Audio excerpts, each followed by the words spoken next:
Welcome back to Star Arcs Podcast. I'm Andrew. This is Gavin.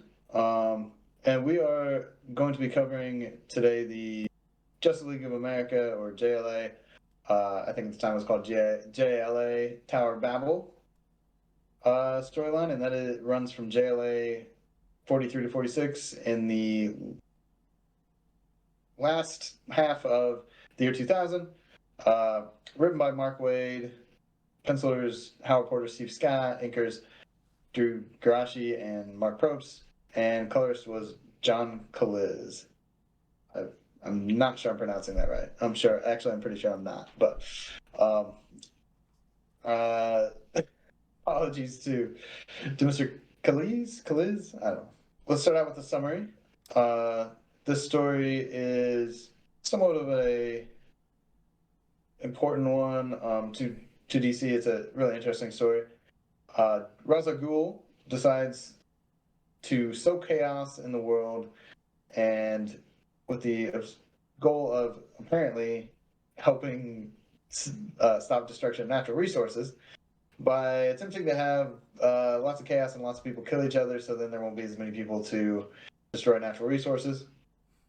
He enlists his daughter Talia al Ghul to use Batman's plans to incapacitate JLA members, and essentially this is kind of what sets up, I think, an ongoing um, idea, or is part of an ongoing idea that Batman never really trusts his friends and teammates, and they really shouldn't ever trust him. And it's something that I think Justice League kind of goes back and forth on a lot, and has been a part of other stories going forward. Um, and we'll kind of get into it here and talk a little bit about what we liked, what we disliked, its significance, and why you should or shouldn't read it. So, first off, Gavin, what was something that you would like out of this story? So yeah, I mean, being just the second DC, one we've covered, I think it did have that. You see a lot of the characters, reminded me of the Justice League, cartoons I've watched growing up. Seeing the Martian and a lot of the players that are on there. Um, and so just the being a little different, having the enemy being somewhat one of their own, not just the Raj Al Ghul character. So that I like that it's a bit different in that they have to look for a different way to handle that kind of enemy.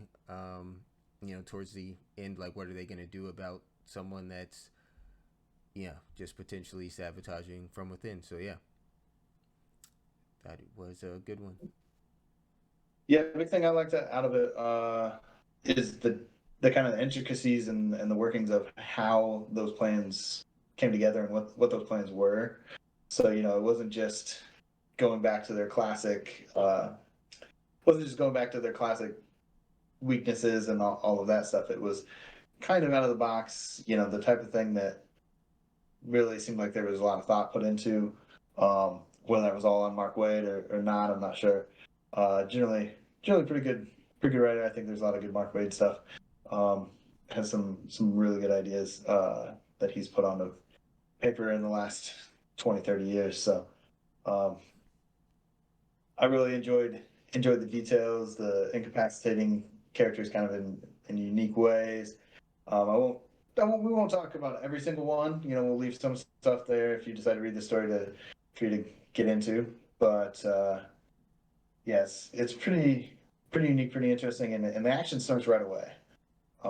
You kind of get right into it, and depending on depending on the comic, sometimes I like that. Sometimes I want a little bit more build up, but in this comic, it felt very much like natural, just right into it, and this was all happening at once because Ra's al Ghul decided to do it all at once. It was meant to be a surprise attack, and so I think really worked on that end. Now on the other side, though, my dislike, what I didn't really like was that the ending just felt kind of rushed, right? So they kind of figured out how to get over all of the plans, to get over all the incapacitations together, with some ideas from different JLA members, and then um, just kind of wrapped it all up. And then we had just these tense moments with Batman and the JLA at the end, and then that was kind of it.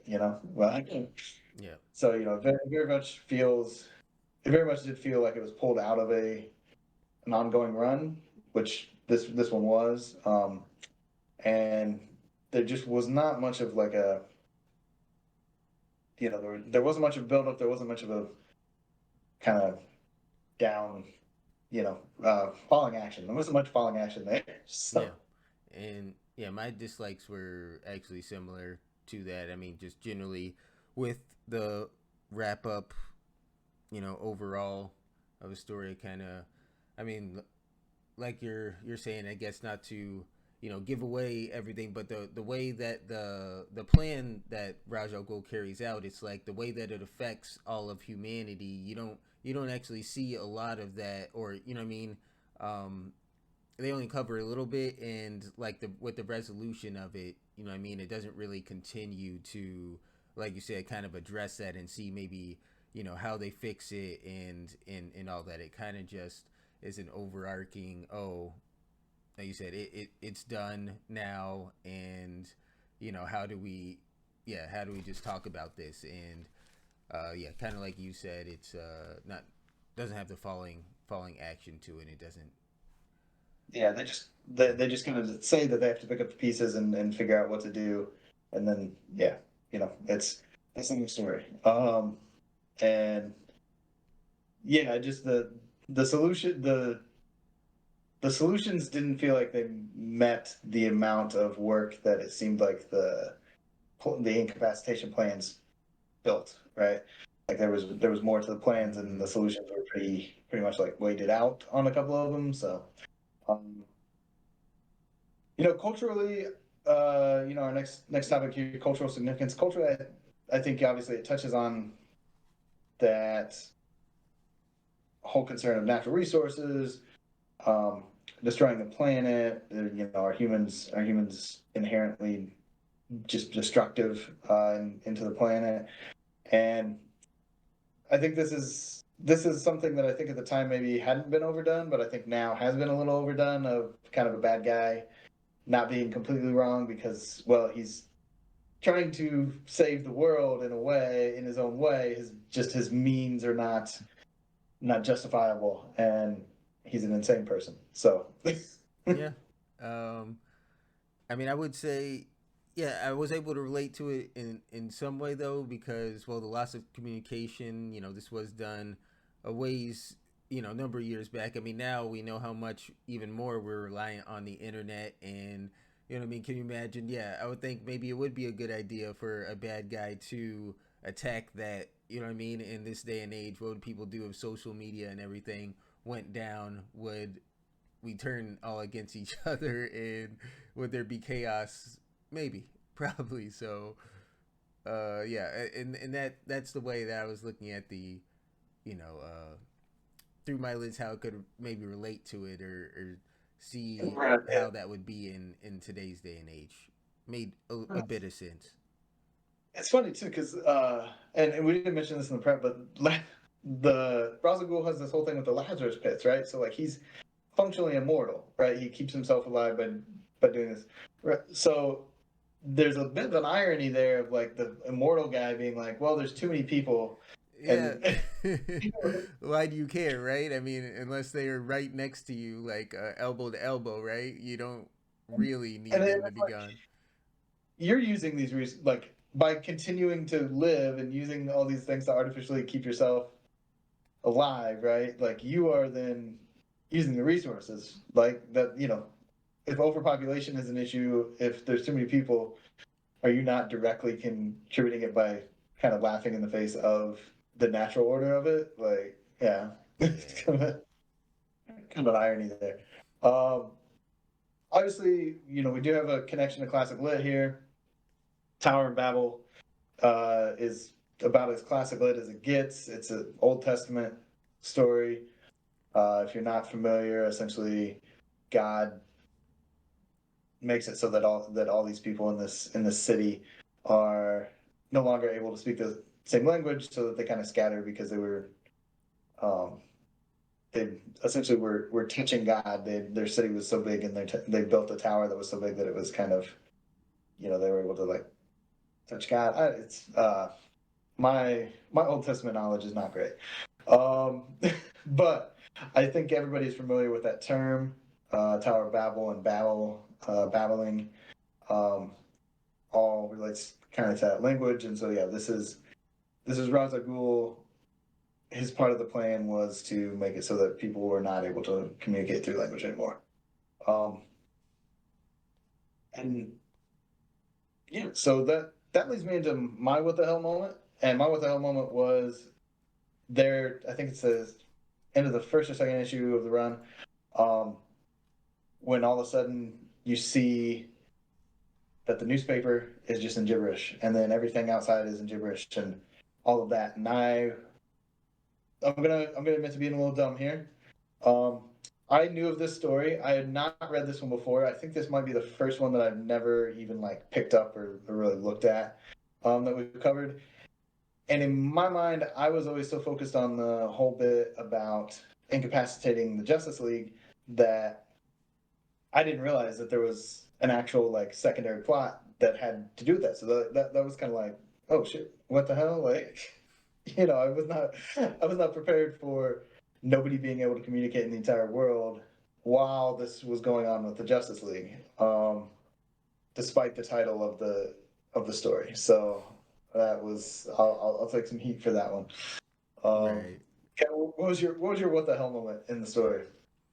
So mine was when we find out how well basically Raj al Ghul plans to have Batman kind of occupied during all this, maybe so he can't answer for himself to the Justice League, and that's by kidnapping their coffins from from their graves. So it's a scene Kidnapping where if what's up? it's a coffin?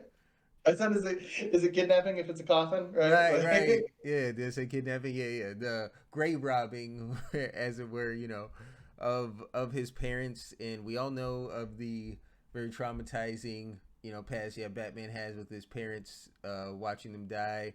So it's what I mean, going after that. We don't know how initially they're going to, but just that it's gonna cause a reaction out of him, and he's going to find out, and that's what he was yeah. betting on, and that worked. But yeah, it's pretty It's cutthroat another even good bit for a of villain. Yeah, yeah, it's another good bit of irony that like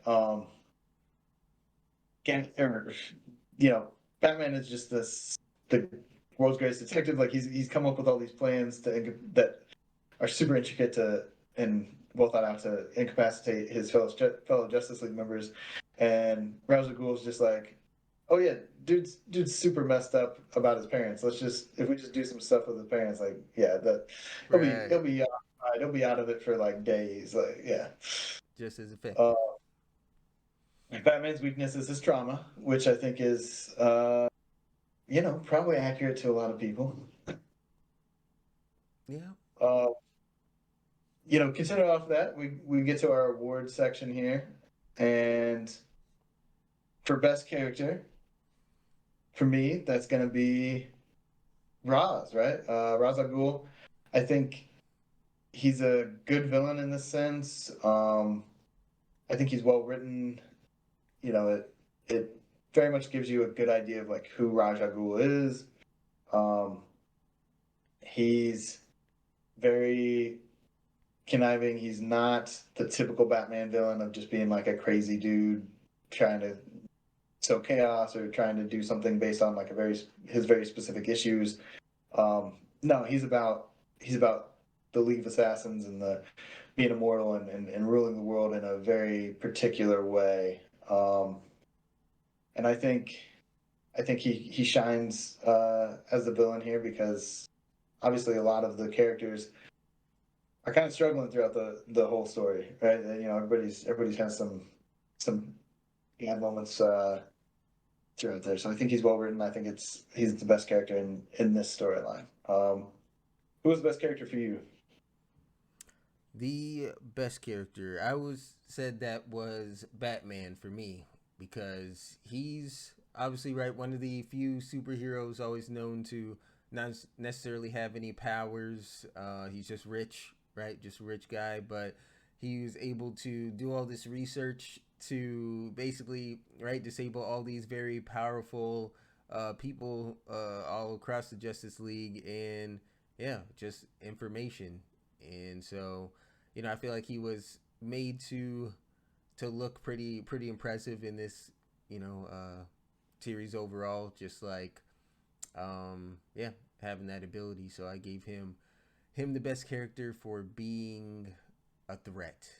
You know. Yeah, he's another one of those ones. I mean, this is another one of those stories, yeah, that they love to do. Just, oh yeah, Batman can outsmart anybody with given enough time, you know. Yeah. And he's at this point like he doesn't have to do it on the fly, like he's already done it in this one. So, Mm-hmm. what about your worst character again? Yeah, and mine it goes into how all the different characters were incapacitated, but Aquaman in particular was kind of made to look pretty silly throughout because the way he disabled him is by making him like kind of afraid of water.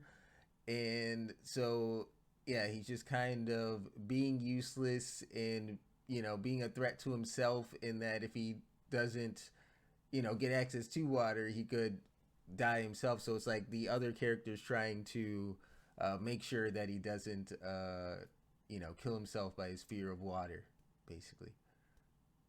Which I think technically was a way to you could incapacitate like every human being too, like if you did it long enough, right? Like, Right. um, also, is that's I hadn't thought about this too, but I don't know enough about Aquaman comics to know like how well established that is because I feel like there's Yeah. time like he spends time in space, right? Like Where there's no water, right?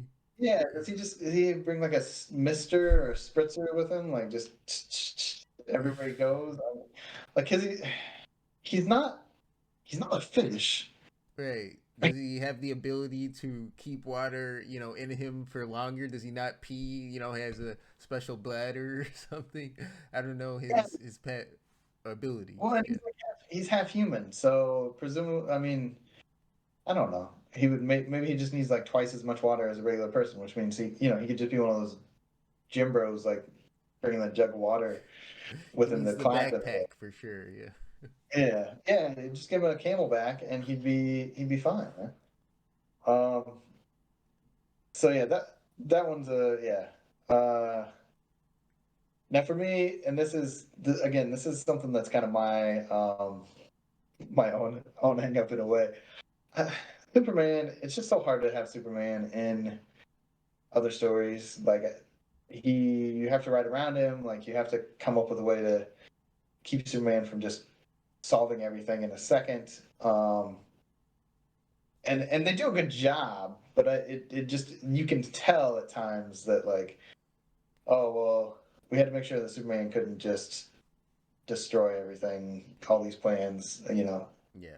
Oh, what if he was actually able to listen to like everything on the globe? Like, couldn't he figured out like very early on what was going on? And yeah, so I don't know. Do you have any thoughts on Superman? No, I know what you mean. Because it's just noticeable when there's just always kind of a piece of kryptonite, around, and it's just reminds me. Actually, maybe that didn't come up in Red Sun, but it's just a classic that it was there, and that he's disabled by it, and that's gonna happen. There's gonna be a few frames of that, I guess. I think that's one thing that I like so much about Red Sun is the fact that like they don't do Yeah, that, right? Like it he's doesn't able to appear. do everything and keep the world at peace. The problem comes from him deciding is this the right thing to do, right? I have this ability, is it the right thing to do? Whereas in the modern, in the regular continuity, like there's enough people around that he is doing the right thing all the time, pretty much. You know, he's not. I think Superman's better as a despot almost than he is as a superhero sometimes. So, See um, what you mean. yeah. So our next award is wow moment. Um, for me, I'll go first because mine is right at the beginning of the story. Uh, you Martian Manhunter is hit with the nanites, and then all of a sudden, Wonder Woman and Flash are investigating a forest fire at the Black Forest, and then visually, it's shown eventually that, oh, it was Martian Manhunter on fire himself that had caused this great forest fire because he was freaking out because his body was literally on fire. Yeah. Because his skin had been turned, I think, to magnesium. Right. And yeah, I think the art, that's where the art is kind of the best, I think, in the story. Um, and I think that's, it's evocative of the stakes are raised really quickly there. So. I get you, and especially because I guess John, maybe he's known as one of the more formidable, members. Like he wouldn't be disabled or something like that very easily. You know what I mean? So, Yeah, I think if I remember correctly, his weakness in general is fire, right? Like he has a bit of a fear of fire. And yeah, he's the one you want to get off the board. I mean, they're with this lineup, like half of them are basically world beaters in a way. But yeah, he's oh yeah. definitely one that you have to look out for. He's like, yeah, he's got a lot of different Mm-hmm. a lot of different abilities. Definitely. All right, so I'll get into was my wow moment. Just had to do with the entire the Tower of Babel part of it, where there's a lack of communication, just because kind of the grandiose scale of it. I mean, when you think about kind of since all the heroes are so busy with this problem, you can imagine what problems that might cause that just like normal superheroes have to fix, right? If like airports, no airplanes could fly or something because there's no they can't communicate and all that, then it's you can imagine it caused more problems than maybe they had time to explain in the in the story here. And Yeah, I think it was just. I mean, I think don't they mention like thousands or millions of deaths like pretty quickly when right. that pops off, or it's implied that I mean, they need I don't know if there's a DC equivalent of Cypher from the New Mutants, but they need Cypher. His power with language to come fix what was going um on. But that's right. that's a reference just for me and like three other people. So Yeah, because I didn't get there it. you go. Cypher reference in the Tower of Babel DC episode. Um, yeah, no, yeah, it's a good moment. That's kind of why I picked the beginning of that as my what the hell, because it does. It's an idea that you don't really see. I can't recall that really being implemented in other comics really. But Mm-hmm. it's definitely something that, yeah, if that were to be the case, and like you said, if we did it now with even where communication's even more necessary and more possible, then people would have to figure stuff out like real quick. Or Yeah. yeah, things would be It, it things would be just going downhill. business going down, right? I mean, Yeah. that's the biggest thing. Like, what would Wall Street and shit look like when, like, not that anyone cares, but it is important nonetheless. You know what I mean? And I think you said air traffic control. I think is the first one of the first ones that would be like, oh well, that's a lot of dead people right away Yeah. because everybody in the air. How are you going to navigate like without being able to say cleared for landing and all that? Yeah, how do you navigate any of that? Um, Mm-hmm. what was your devil's decision again?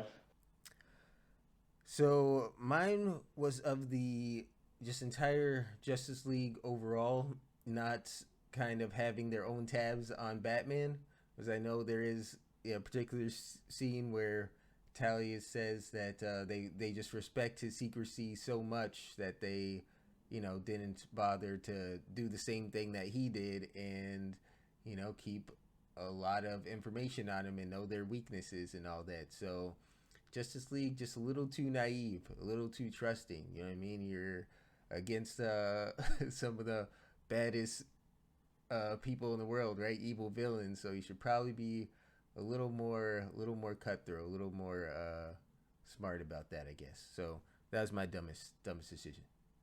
Yeah, they make a reference to an earlier story too, where a lot of the Justice League members have been like mind controlled or something along those lines, right? So yeah, it's definitely an interesting one, where they just are like, I don't know. Batman, it's so funny because Batman is very much like the modern Batman. Oh, is that's where you get the most interesting stories, because the modern Batman almost doesn't fit into like the generally optimistic and somewhat naive world of like DC superheroes, which I Right. know that that's not necessarily the case as much in modern times, but I feel like it's something that they have worked for a long time to try and shake, that they can do like real stories, and that they can kind of match some of the Marvel world outside your window stuff, and I think they do a good job. But like a lot of people still go back to like they're just a lot of them are just ultra good, you know, Yeah. not much. Wholesome. Way too wholesome. And Yeah. I think that's part of why like the Injustice comics, were good. I mean, they're based off a video game, but then like, Right. yeah, a lot of people really like the Injustice comics because you got these characters like just with a little bit more of a twist of, well, what if Superman was like, I'm done with this. I'm just gonna make it work the way I want it to work, and yeah, my trauma. I'm gonna let my trauma control me the way that other people have always let their trauma control them. So yeah, I think that's I think that's fair. Just stop trusting Batman. That would fix a lot of problems in the DC universe. I think if everybody just stops trusting Batman. Right. Um, he's not as altruistic as you want him to be. Um, Now, for me, similarly, is Batman related, and that is that Batman cannot help himself but have these sexual relationships with villains. Right? He's always sleeping with villains. You got Talia and Catwoman, and I'm sure there's some more that I'm not thinking of right now. But Ladies man. it's like he doesn't trust anybody, but then Talia is able to like They find have all the this. keys to his lair. Apparently, he Yeah, doesn't trust. like, Oh man. uh, I don't trust the Justice League, but I'm gonna sleep with this woman that I know for sure is the second in command of the League of Assassins and listens to her father on Yeah. stuff and all of Yeah. this. Yeah, And how quickly in the middle she was like, "Yeah, I love Bruce, but my loyalty is ultimately to my father." It was like there was no real weighing of that on the scales. So I remember that you know yeah. scene in there. I, I mean, again, I'm sure I haven't read enough to. I'm sure a DC fan would. There's some DC or Batman fans out there that would tell me that this is why it makes sense. But like, dude's a billionaire. Uh, he could have a relationship with just like a chill normal woman, and even like tell her he's Batman, right? Like I feel like you could like meet a nice person that just Right. she's like oh, I've got my own things going on, honey, you deal with your Batman stuff and or whatever, or maybe he could just, I mean, he could probably pick up women. This is a pro prostitution argument, I think, at some point, if we break it down, like Batman would just pay for sex, then there wouldn't be nearly as many Right. supervillain plots. In his line of work, it's definitely makes sense for privacy's sake. But hey, man, he likes what he wants. You know what I mean? The heart wants what it wants, and apparently that's bad women. You know what I mean? Women that are on the wrong side of the law. And just Batman making TikToks about why can't I stop dating bad girls like that? Yeah. Oh man. Um. So yeah, let's get into who we recommend this for in our final review and rankings. So I think who we recommend this for, we discussed it's definitely a good jumping on point as you kind of saw from our conversation to the wider world of DC. Like you get enough Batman here, you get enough Superman if those are kind of your characters that you're familiar with and you know you like. This would be something where you can kind of understand what's going on. Um, but then maybe maybe you read the story, you're like, well, what's the deal with Kyle Rayner Green Lantern, or what's the deal with uh, Plastic Man, and you go off and read about that character, become interested in some of their stories. So I think this is a good place for new comics readers to kind of jump on for DC stuff. Um, Gavin, what's your rank here for this story overall? Yeah, overall score gave this was a 7.5. Yeah, and that's story overall just because it is, I mean, still like good for introduction to kind of DC Justice League. You get a lot of the characters in there. Like I said, that I saw from growing up, Martian, Green Lantern, Flash, right? All those kind of cool characters. But overall, I think we talked, about earlier the wrap up overall for me isn't the greatest, and kind of just the threat not so much being the the enemy, the classic villain Raj Al Ghul. It's kind of Batman that they're ultimately trying to wonder what they're gonna do about, or how they're gonna deal with whether him Yeah, having this information is a big problem that they don't want anymore. So because of some of those things, I just put a 7.5. I know it's not not way up there, definitely not strong as some of our other stories have been, but yeah, I mean, just a decent DC. yeah, I think that's actually the same place where I landed, 7.5. I think some of those points you made, like Batman being central to the villain part of the story, is an interesting idea. I think it's definitely something that has then been played on, in the future past this story.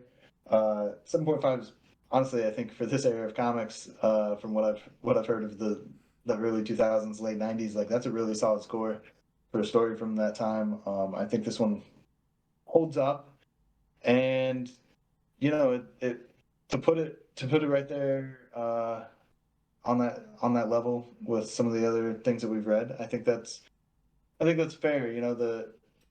The art is a little bit of a time. It's a little bit 2000s. It's not too bad. Honestly, I like most of the art there.